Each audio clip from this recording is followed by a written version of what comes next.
মসজিদের মাইকে ঘোষণা হয় গরু ছাগলের ভ্যাকসিন দেওয়া হবে, ঠিক কিনা বলুন?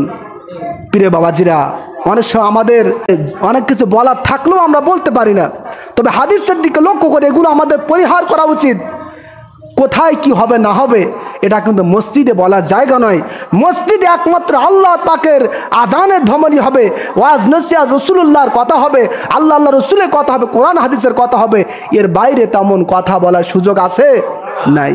কাজে সমস্ত আমাদেরকে পরিহার করতে হবে এবং কমিটি বিন্দু যারা রয়েছে তাদেরকে শক্ত হাতে দায়িত্ব পালন করতে হবে, যাতে কোনোভাবে মসজিদের অবমাননা না হয়, কোরআন সুন্নাহ বিরোধী না হয়ে যায়। সম্মানিত হাজিরিন, আল্লাহর হাবিব সাল্লাল্লাহু আলাইহি সাল্লাম বলেছেন, তোমরা কাঁচা পেঁয়াজ রসুন খেয়ে মসজিদে আসবে না।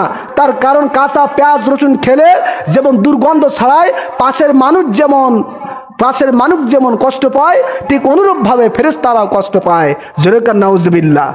একটু চিন্তা করুন, কাঁচা পেঁয়াজ রসুন এটা খেয়েও মসজিদের পাশে নয় বরং নিকটবর্তী হতেও নবীজি নিষেধ করেছেন। কাজেই এই সার্বিক বিষয় আমরা লক্ষ্য রেখে মসজিদের আদব আমরা বজায় রাখার চেষ্টা করব। অনেকের মনে মনে প্রশ্ন, তাহলে কি পেঁয়াজ রসুন খাওয়া বাদ দিব নাকি?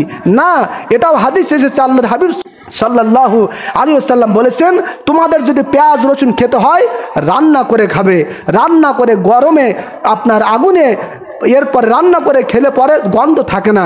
কাজেই তোমরা যদি পেঁয়াজ রসুন খেতে হয় রান্না করে তারপরে খেয়ে মসজিদে নামাজে আসবে। কাঁচা পেঁয়াজ রসুন ওই যে কি বলে আপনার সিংড়ার সাথে, এরপরে পেঁয়াজুর সাথে চপের সাথে খেয়ে খবরদার মসজিদে তো আসবে না, বরং মসজিদের নিকটবর্তীও হবে না।